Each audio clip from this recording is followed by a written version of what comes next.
Hey, Birkett here, along with Carlos Monarrez, Ford Field after another Lions victory as Carlos comes in from off camera. Carlos, the second time we've been here at Ford Field in 3 weeks talking about a Lions win. So the hot Lions, amazingly hot, and honestly, like they played their best game of the season today, bar none, for every phase of the years. game. Years, It was, I think so. I mean, look, this was. Dan Campbell sort of said it afterwards, and some of the other players did as well. Like, this is what they want to be. This is who they envision being, right? Running the ball, being able to control the game with the run, striking for some big plays off the play action pass, and then winning with defense too, because they did that today. I mean, Aaron Glenn's unit, he dialed up some blitz packages, and they kept Kyler Murray, made him ineffective, frankly. Yeah. And it was this is one of those things you dream of, right? They dial up everything works, special teams, offense, defense, run the ball.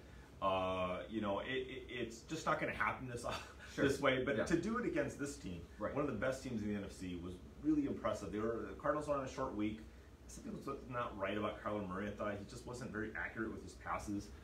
Didn't play well in a loss against the Rams last Monday. So I don't know what's going on. Maybe there's more to it, but the Lions get so much credit. They were very patient early. Start off the game with a 9-minute drive, running the ball, chewing some clock. So this is the kind of stuff you dream of. Maybe Dan Campbell will actually get some sleep tonight. I don't know if he will, but yeah, you couldn't ask for a better sort of ending to the season. There's a few more games left, but just this is going to catapult you into the offseason thinking we did some good things at the end. Tone-setting first drive, and not just that. I mean, they showed resilience after that first drive when the onside kick goes. They try a surprise onside kick. Arizona recovers, has favorable field position. Defense gets a stop.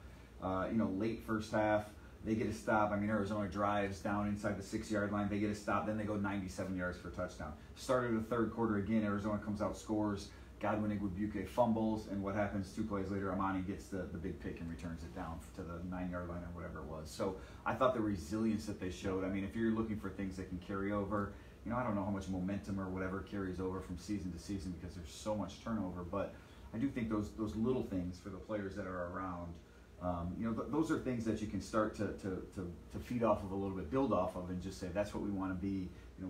When we were in a tough situation before, this is how we respond. And that's a lot of it is, and not only this game, within the game, but from last week, they got their butts handed to them in Denver, and they were eliminated from the playoffs. They had nothing to play for. They've had nothing to play for a while, but officially this week, nothing.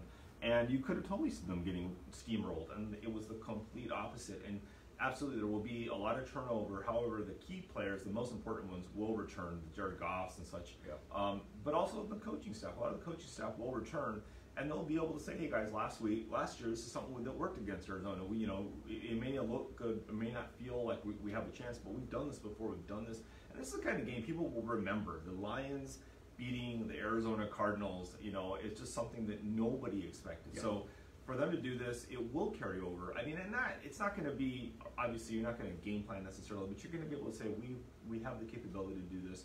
And then next year, the team should be better next year. Yeah, look, I mean, the guys that you're talking about that'll be back. These guys have won before, and that's why I don't buy all this, carry over from season to season. This is Jared Goff, though. He won in LA, right? He knows how to win already. He doesn't need to learn how to win against the Cardinals. He's won 8 straight against the Cardinals. With this coaching staff. Jamal Williams has won in Green Bay. These teams, these coaches, they've all won. That's why they're still here. That's why they're still in the league. So I don't know if I totally buy it, but I do think you're right that when you beat a team like an Arizona team that has stuff to play for, there's nothing bad about it, right? I know a lot of Lions fans out there will say, oh, it's going to cost us draft positioning, and what if they beat Atlanta now next week, right? That's another, now that all of a sudden the Lions don't have a top 2 pick, they go down to number 3 or whatever. So I know that I got that on Twitter already, so I know that's coming, but. You can't fault the team for winning, right? You need to win. You need to build up that good vibe and that good feeling, because I think it can only help down the road.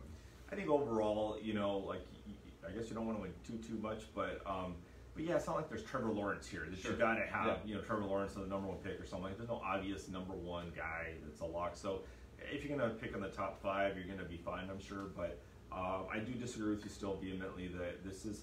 Even though he's won before, this is a new situation in Detroit. This is a new era, new coaches, new philosophy, whole new circumstance. And we hear this a lot, right? We hear this a lot about people come to Detroit and they expect one thing, and wow, Detroit was different than I thought. The players talk about this all the time. You thought, oh, it's not New York or Chicago or whatever. This is a nice homespun, easy to please place, and then like, wow, there's the Dungeon of Doom. You guys can be booed negative. Yeah. Jared Goff got cheered today. He got cheered and he's gotten booed. You know, I think there's a misconception about Detroit a lot of times, and I think that this is a whole new era, a new chapter for players like Goff and Brockers. So winning here with this team does mean something. I think they need to be part of that culture. They need to be part of the leadership group that's going to say, hey guys, we're in it for the long haul. We want you to bring you along. Whoever's a new player next year, the new teammates. So it does mean something. I think it does. You know, you had big wins before against, you know, your high school competitors, and wow, we're able to do that. And the next year it gives you some encouragement, doesn't it? Look, yeah, no, I mean, again, it's never bad to win. I mean, that's why you play the game, right? So, I mean, that's kind of why I've always said. Herm told us right. But no, that's why I've always said, right? I don't buy the tanking stuff because you want to win. Like you said, there's no. What are you really missing out on, right? Like, there's a lot to be gained from that just on a personal level, and beyond what it means on the field, right? When you prove to other people, when you prove to free agents, when you prove to guys here that this is the place you want to be, I think that's where the value is. And look, we have these Santa hats on, and you know, we've always done these, like, hand out our gifts that we give. And I know you said don't do this, but you were talking about Jared Goff, so it just popped into my head. I can't resist, right? I'm handing out 2 gifts for Christmas this year. Yes. 2 gifts. One better be a PlayStation 5. Well, shoot, I don't know. Jack doesn't watch this, so, you know, we'll see. Look, two gifts that I want to give out. Okay, Jared Goff, number 1, because I've been critical of Jared Goff this year, and I think deservedly so. I mean, I don't think he's had a great year, and I've said he's sort of the bridge quarterback, but I will say this: he played his best game today, and there's a little this offense has looked better with Ben Johnson being involved, coordinating the pass game, and maybe that Dan Campbell connection calling plays. I don't know that it's just Dan, but I mean Ben Johnson. You can see his handprint on this. So I want to give Jared Goff one more season with good weapons around him.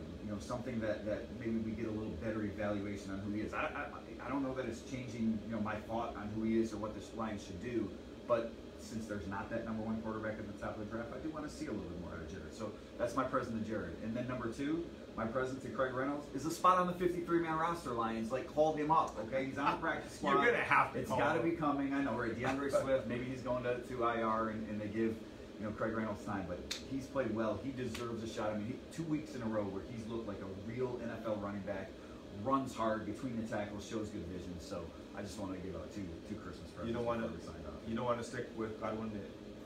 I mean, I got more. Charles Harris played well. Let's give him a contract, right? He's been the Lions' best free agent signing, I think, this year. So I think there's, I think there are some positives that we've seen, even though the Lions now are 2-11-1. I think there's some positives that we've seen. I'll let you wrap it up here. I'll give you one present. I got him into it, because he told me he's on. We can't do this. Yeah, we can't do this. I'm gonna get left behind now. So you're not as well. I got plenty of time. PlayStation 5 for Dan. No, I'm gonna say more patience for Dan Campbell and his plan and his vision.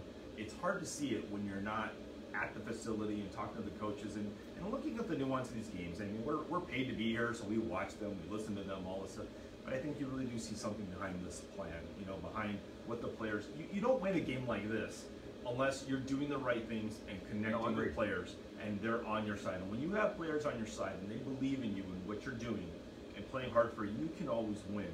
It's when you have the Urban Meyer, and you wrote about it. You wrote a good column. I hate to admit it, but you wrote a good column about it. At least it's not Urban Meyer, and you can't win that way. That's why a lot of college coaches don't succeed in the NFL. Right. But Dan Campbell gets it. I mean, and it's hard to see when you've got 2 wins or 11 losses or whatever. It's hard to see that, but there is something there. And next year is going to be harder. They're not going to be able to just win 2 games and say still believe. You're going to have to show more progress in the win column. But as we know, they got close a couple of times that they should have won. So a little bit more patience. Just kind of watch the games closely, see what they're doing, but give them the benefit of the doubt. No, I think it's well said. I mean, I think most people have given Dan some leeway here. I don't think people are all on him, though. People do get critical of the 4th down attempts and some of those things. I like that myself, but people understand where this is at, and I think he said it well. That Dan, to get his players to play like they have, to win a game like today, you do see this sometimes in the NFL, right? I mean, Jacksonville, Houston, they've all won a couple games, but late in the season, losing teams, you don't always get that effort, and so that's why I say even more that this is it's a good start, for the Lions to close the home stretch with, and we'll see if they can continue that with a winnable game next week against the Atlanta Falcons. 3 more left for the Lions: the Falcons, the Seattle Seahawks on the road, and then the Green Bay Packers will be resting their offense, their key players that game if they have the number 1 seed locked up. We'll see about that.